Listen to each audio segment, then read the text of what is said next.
In June of 2015, a woman named Dee Dee Blanchard was found murdered in her Pink, Missouri home. She had been stabbed 17 times. Her daughter, Gypsy Rose, was missing. The community was devastated. Everyone knew Gypsy, the sweet, sick girl in the wheelchair, the child who had supposedly survived leukemia, muscular dystrophy, and cerebral palsy. She was a miracle, they said, a fighter. But when the police found Gypsy Rose safe in a motel room 200 miles away, the story flipped completely. The woman in that wheelchair could walk. She could run. She had been taking medications she never needed. And she had just watched her mother die by her own design. This is the story of Gypsy Rose Blanchard. A story about a mother who fabricated an entire lifetime of illness. A daughter who was both prisoner and co-conspirator. And a question that follows them both to this day. Was Gypsy Rose a victim, a perpetrator, or something far more complicated than either label allows? Gypsy Rose Blanchard was born on July 27, 1991, in Louisiana, to Claudine Dee Dee Blanchard. Dee Dee was 24 years old at the time. By all accounts, Gypsy was a healthy baby. But within the first few months of her life, Dee Dee began telling doctors that something was wrong. She claimed Gypsy had sleep apnea and needed a breathing monitor. Then she said the baby had feeding difficulties. From there, the diagnoses snowballed. Leukemia, muscular dystrophy, cerebral palsy, asthma, epilepsy, a chromosomal disorder that didn't even have a medical name. Doctors didn't always agree. Some found no evidence of these conditions and said so. But Dee Dee had a pattern. When a doctor challenged her, she would become angry and leave. She would switch hospitals. She would find new doctors. She would move to new cities. And each time, she would arrive with a stack of medical records, some from real doctors, some from imaginary specialists, some she may have created herself, and present her daughter as a profoundly sick child who needed immediate and intensive care. By the time Gypsy was a toddler, she was on a cocktail of medications she didn't need. She underwent unnecessary surgeries. She was fitted with a feeding tube that bypassed a perfectly healthy digestive system. Her mother shaved her head to simulate the hair loss from chemotherapy. She applied ointment to Gypsy's gums to make them look infected. She even put blood in urine samples to make test results come back abnormal. Dee Dee told everyone the girl had leukemia and that the cancer was in remission, but could return at any moment. She told Gypsy the same thing. The child grew up believing she was dying, believing she needed a wheelchair, believing she was too weak to walk, to play, to attend school, to have a normal life. And so Gypsy never went to school. She had no friends her own age. Her world was the hospital, the doctor's office, and the small apartment where her mother controlled every single aspect of her existence. When social services or schools came calling, Dee Dee simply said Gypsy was too sick for any of that. The paperwork backed her up. The medical community had a name for what Dee Dee was doing, though at the time it was still poorly understood. It's called factitious disorder imposed on another, more commonly known as Munchausen syndrome by proxy. It is a mental health condition in which a caregiver deliberately fabricates or induces illness in someone under their care, not for tangible gain, but for the attention and sympathy that comes from being the devoted parent of a sick child. In the late 1990s, most doctors had never even heard of the condition, and Dee Dee Blanchard was an exceptionally convincing patient advocate. She had learned the language of medicine. She knew what to say, how to say it, and which doctor would believe her. She was, in many ways, performing the role of a lifetime. And no one was clapping harder than the charities and communities who would soon embrace her. In 2005, Hurricane Katrina devastated Louisiana and destroyed the Blanchard home. Along with the flooding, all of Gypsy's medical records were conveniently lost, stored in the basement, according to Dee Dee, and ruined beyond recovery. No one could verify the diagnoses she had been claiming for 14 years. The family relocated to Springfield, Missouri. A fresh start, a new community, a blank canvas for Dee Dee's story. And it was here that the performance reached its peak. In 2008, Habitat for Humanity, an organization that builds homes for families in need, selected the Blanchards as recipients of a new house. Dee Dee's story of caring for a terminally ill daughter after losing everything in Katrina was irresistible. Volunteers came from across the community to help build what would become known around town as the Pink House, painted bright pastel pink because it was Gypsy's favorite color. The story of the selfless mother and her brave, dying daughter touched everyone who heard it. Dee Dee became something of a local celebrity. She gave interviews to local news stations, always with a gentle hand on Gypsy's shoulder. She spoke at charity events and church gatherings. She joined the Oli Foundation, a national nonprofit that supports people who rely on feeding tubes for survival. And in 2007, they named Gypsy their Child of the Year. The foundation flew mother and daughter to their annual conference, put them on stage, and celebrated their courage. No one asked whether the feeding tube was actually necessary. The charitable support was overwhelming. Neighbors brought casseroles and Christmas presents. Strangers sent money through online fundraising pages. A local musician wrote a song for Gypsy. The Make-A-Wish Foundation sent the family on an all-expenses-paid trip to Disney World. Everywhere they went, Dee Dee was seen as a saint, and Gypsy as a miracle child. But behind the pink walls of that fairy tale house, something very different was happening. Gypsy was no longer a child. She was entering her 20s. Her body had not aged like a sick person's body.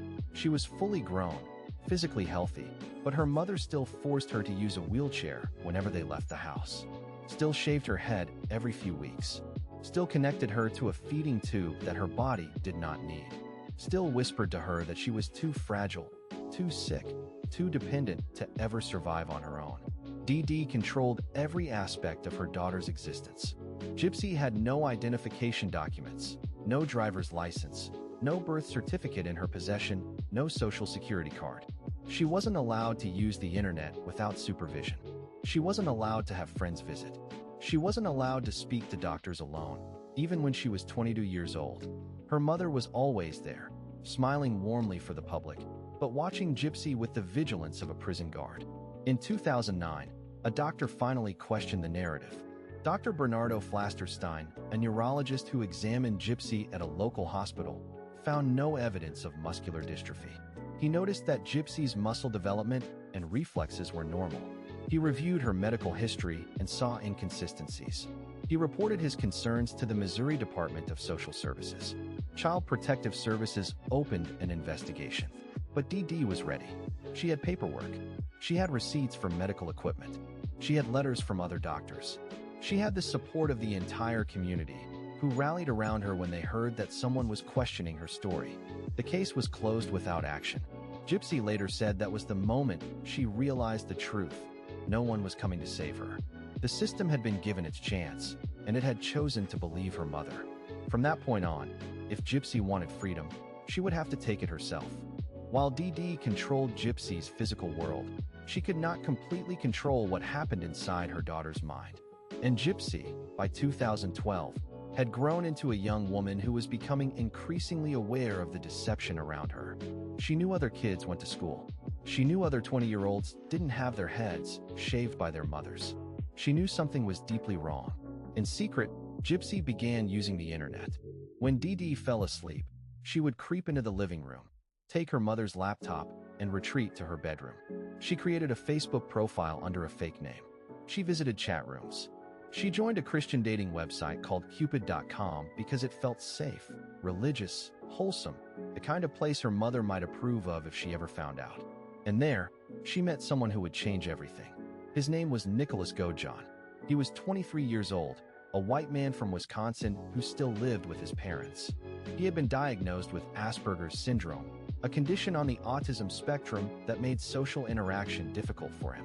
He was shy, awkward, deeply religious, and completely captivated by the young woman he met online. They began a secret relationship conducted entirely through messages and phone calls.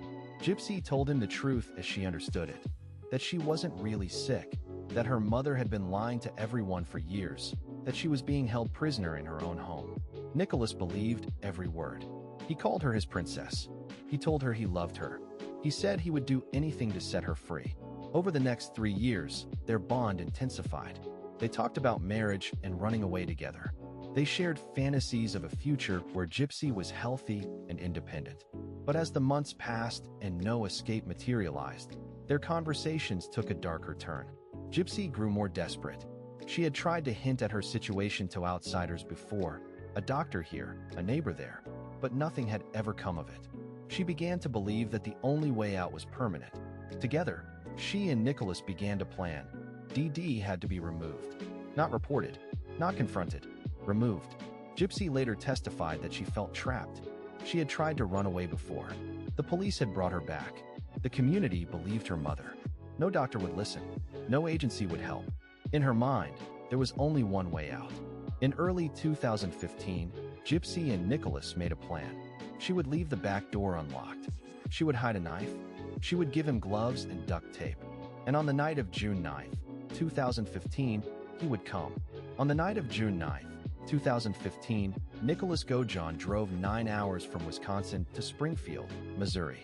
He arrived at the Pink House late, after midnight. Dee Dee was asleep in her bedroom. Gypsy, having pretended to go to bed hours earlier, crept downstairs and unlocked the back door. She let Nicholas inside. Everything had been planned in advance. Gypsy led him to the kitchen and handed him a knife from the drawer, a weapon she had picked specifically for this purpose. She gave him gloves so he wouldn't leave fingerprints. She gave him duct tape in case her mother woke up and needed to be silenced. She showed him where her mother kept her medications, though in the end, none of that was used. Then Gypsy walked to the bathroom down the hall. She closed the door. She put her fingers in her ears. And she waited. What happened next has been reconstructed through Nicholas Gojon's confession and forensic evidence. He entered Dee Dee's bedroom. She woke up. There was a struggle. Dee Dee fought. There were defensive wounds found on her hands and arms. But Nicholas Gojon was younger, stronger, and he had a knife. He stabbed Dee Dee Blanchard 17 times. The attack was violent and sustained. 17 stab wounds to the neck, chest, and upper body. When it was over, Dee Dee was dead on the floor of her bedroom. The room was covered in blood. Gypsy came out of the bathroom when Nicholas called for her. She saw her mother's body. She later told investigators that her first feeling was relief, and then, immediately, shock at her own reaction. She had spent 23 years being controlled by that woman. Now it was over. The two of them quickly gathered what they could. About $400 in cash from Dee Dee's purse. Some personal belongings. They left through the back door and drove Nicholas's car to a motel in a neighboring town. There, they had sex and posted messages on Facebook. Cryptic statements about freedom and a new beginning. They believed they had gotten away with it. The next morning, a neighbor noticed that the Pink House was unusually quiet. Gypsy wasn't in her usual spot by the window. The mail wasn't collected. When calls went unanswered, someone called the police. Officers entered the home and found Dee Dee's body. A regional manhunt began, but it was short-lived. Investigators quickly traced the Facebook activity from the previous night and identified Nicholas Gojon as a person of interest. Within 2 days, police located them at the home of a friend Nicholas had met online. They were arrested without resistance. In the interrogation room, Gypsy initially stuck to a cover story. A stranger had broken in, she said, and she had hidden in the bathroom. But she wasn't a practiced liar. Hours later, she broke down. She confessed everything. The years of abuse, the secret relationship, the plan, the knife, the bathroom. For the first time in her adult life, Gypsy Rose Blanchard told the complete truth. And for the first time, the world began to understand what had really been happening inside that Pink House. The case of Gypsy Rose Blanchard captured national and international attention. For the first time, the full scope of Dee Dee's deception was revealed to the public. Forensic psychologists explained Munchausen syndrome by proxy in detail across major news networks. Former doctors who had treated Gypsy came forward with uneasy memories. The community of Springfield was forced to confront an uncomfortable truth. They had been deceived for a decade. The legal system had to decide what to do with a woman who was both a victim and a co-conspirator in murder. Gypsy accepted a plea deal rather than risk a trial. In 2016, she pleaded guilty to second-degree murder in a Greene County courtroom. She was sentenced to 10 years in prison, a term that reflected the court's recognition of the extreme abuse she had suffered. The prosecution acknowledged she had been a victim of one of the most severe cases of Munchausen syndrome by proxy ever documented. But they also argued that she was not blameless. She had planned the murder for months. She had provided the weapon. She had the opportunity to stop it at any point, and she didn't. The judge described her case as one of the most tragic he had ever presided over. Gypsy was sent to the Chillicothe Correctional Center, where she would serve her sentence. In prison, she reportedly flourished. She gained weight. She let her hair grow. She got her GED. For the first time in her life, she was away from her mother's control. Nicholas Gaujon's trial was a very different affair. His defense team argued that he had diminished mental capacity due to Asperger's syndrome and that Gypsy had manipulated him, a vulnerable man, into committing murder. Gypsy herself testified against him, stating that she had lied about the depth of her feelings and that she had used him as a tool for escape. The prosecution countered that Nicholas was not a passive victim. He had driven 9 hours with the intent to kill.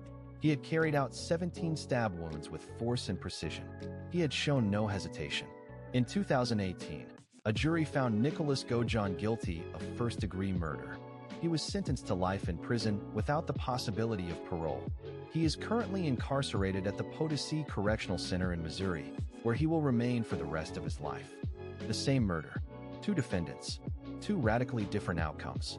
Gypsy Rose Blanchard was released from prison on parole in December of 2023 after serving 7 years of her 10-year sentence. She walked out of the Chillicothe Correctional Center in Missouri to a media frenzy unlike anything seen for a nonviolent offender release in recent memory. Camera crews lined the parking lot. News helicopters circled overhead. The girl who had been invisible her entire childhood was now one of the most recognizable faces in America. She was 28 when she left prison. She had spent the vast majority of her life in some form of captivity, first in her mother's pink house, then in a state correctional facility. For the first time in her memory, she was truly free, and she wasted no time. Within months, she married Ryan Scott Anderson, a teacher from Louisiana she had met through a prison pen pal program. The wedding was widely publicized. Gypsy posted photos on social media, gave interviews to major networks, and launched a carefully curated online presence that quickly amassed millions of followers across Instagram, TikTok, and YouTube. She was no longer the sick girl in a wheelchair. She was a public figure building a brand. In December 2024, she announced she was pregnant. By early 2025, she gave birth to a daughter, Aurora Reyna Urker, with a new partner, Ken Urker, whom she had met after separating from Anderson. The transition was swift, and it played out largely in public view. Her life since prison has been a paradox. She is simultaneously a mother raising a child and a media personality navigating a complex public image. She has appeared in documentaries, including her own Lifetime docuseries, released, given interviews to major news networks, and built a social media presence that generates significant income. Some see this as a young woman finally living the life that was stolen from her, finding agency and independence after decades of control. Others question the speed of her media pivot, wondering whether she is processing what happened or performing a role. In 2026, Gypsy Rose continues to navigate a world that watches her every move. She is a mother to a toddler daughter. She is a public figure with a book deal and documentary credits. She posts about motherhood, about mental health, about her journey. And she is still, inevitably, the center of one of the most polarizing true crime cases in modern American history. The question of who she really is remains open. Gypsy Rose Blanchard is perhaps one of the most complex figures in modern true crime. She is undeniably a victim. She endured years of systematic medical abuse at the hands of her own mother. She was denied a childhood, an education, friendships, autonomy, and basic human dignity. She was psychologically conditioned from infancy to believe she was helpless, dying, and completely dependent on the very person who was imprisoning her. But the facts are also clear. She planned a murder. She selected the weapon. She provided the knife, the gloves, the duct tape. She led a vulnerable man into a violent act that she knew would end her mother's life. And when the killing happened, she hid in the bathroom with her fingers in her ears. The question, was she a victim or a perpetrator, is probably the wrong question to begin with. The truth is that she was both, simultaneously and irreconcilably. The tragedy of Gypsy Rose Blanchard is not that she belongs neatly in one category or the other. The tragedy is that every system that should have saved her failed. The doctors who saw inconsistencies but didn't push harder. The Child Protective Services investigator who visited the Pink House in 2009 and closed the case because Dee Dee was so convincing. The charity organizations that celebrated Gypsy's illness without ever questioning whether it was real. The neighbors who saw a fairy tale mother-daughter bond and never looked deeper. And beyond the systemic failures, there is a deeper question. What does justice look like for someone who was made into a monster by the person who was supposed to protect her? Dee Dee Blanchard was a perpetrator. She inflicted unimaginable harm on her own child. But she was also a deeply disturbed woman whose own history, her own mother reportedly exhibited similar controlling behaviors, suggests a generational pattern of abuse. She was a product of a system that did not recognize or treat Munchausen syndrome by proxy, a condition that enabled her to harm her daughter for 2 decades without meaningful intervention. And Gypsy Rose. She was a child who grew up in a prison where her mother was both the warden and the only person who claimed to love her. She had no frame of reference for what a healthy relationship looked like. She had no concept of trust, because trust had been weaponized against her for her entire life. There is no clean verdict in this case. There is no satisfying moral that ties everything together. There is only a story about a girl who was never given a chance to be healthy, until she took that chance with a knife in her hand. The pink house in Springfield sits empty now. The paint is peeling. The garden is overgrown. The community that once celebrated the Blanchards has moved on, though the memory lingers. And the question drifts through the quiet Missouri air, unanswered, as it will likely remain for years to come. What would any of us have done if we had been trapped in